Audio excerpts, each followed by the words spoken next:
मेरा तबादला गुरुग्राम हो गया था। आते ही सरकारी घर मिल गया तो अपना परिवार भी साथ ले आया।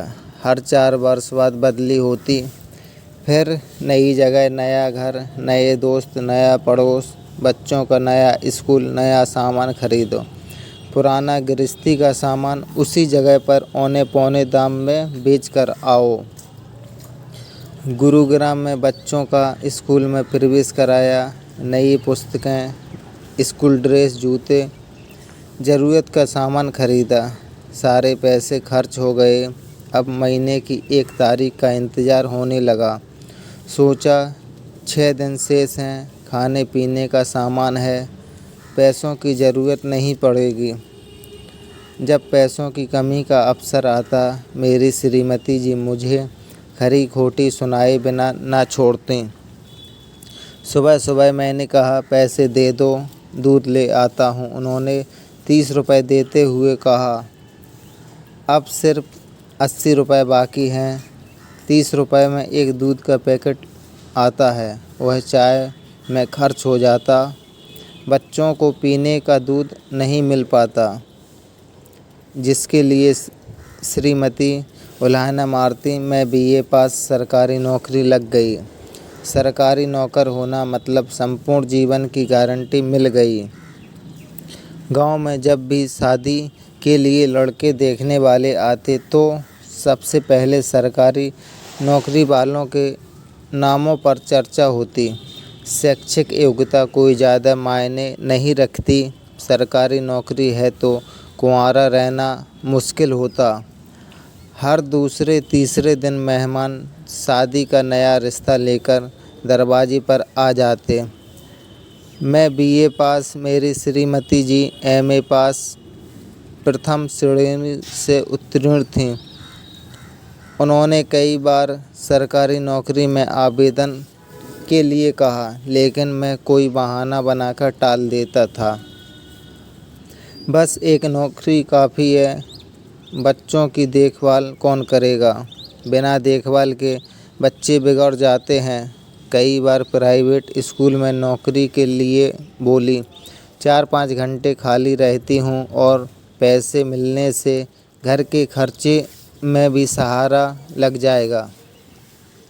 पर मैं तो अपनी पड़ोसी की हालत से ही अपनी हालत का अनुमान लगा लेता। बेचारा नौकरी करता, फिर घर के काम में व्यस्त रहता था। श्रीमती जी ने कई बार दूसरी नौकरी के लिए आवेदन करने की सलाह दी। स्नातक पास को अच्छी नौकरी मिल जाएगी। सरकारी बाबू की तनख्वाह से महीने का गुजारा भी नहीं होता है। कुछ पढ़ाई करके तैयारी कर लो।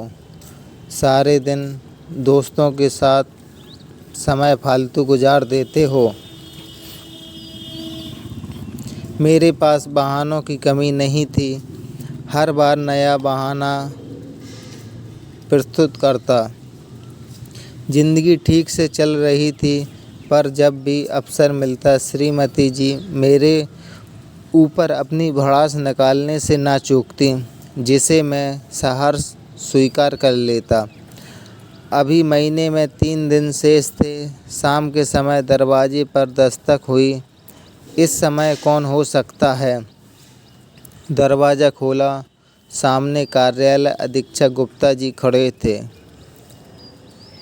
अभिवादन करते हुए मेरे हाथ में शादी का कार्ड थमा दिया।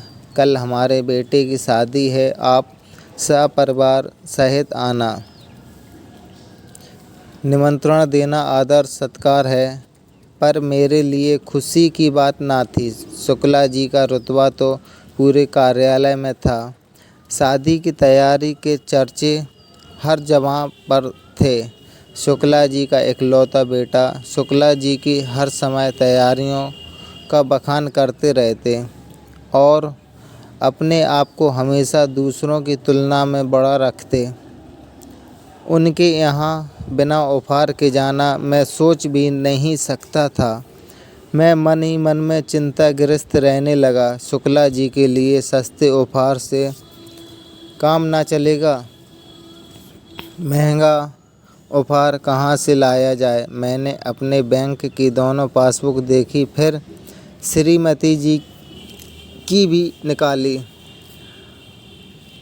हर एक में 800 रुपये से ज़्यादा नहीं थे। 600 रुपये बैंक खाते में होना अनिवार्य था। काफ़ी कसमकस के बाद निर्णय लिया, एक बैंक खाता को ख़त्म कर दिया जाए, उसका पैसा एटीएम से निकाल लिया जाए। ऐसा ही किया। पैसा निकाला और 600 रुपये का उपहार खरीद लिया। शादी समारोह में जाने का उत्साह, सभी तैयार हो गए। नए नए लोग होंगे, नया इम्प्रेशन, सभी तैयार हो गए।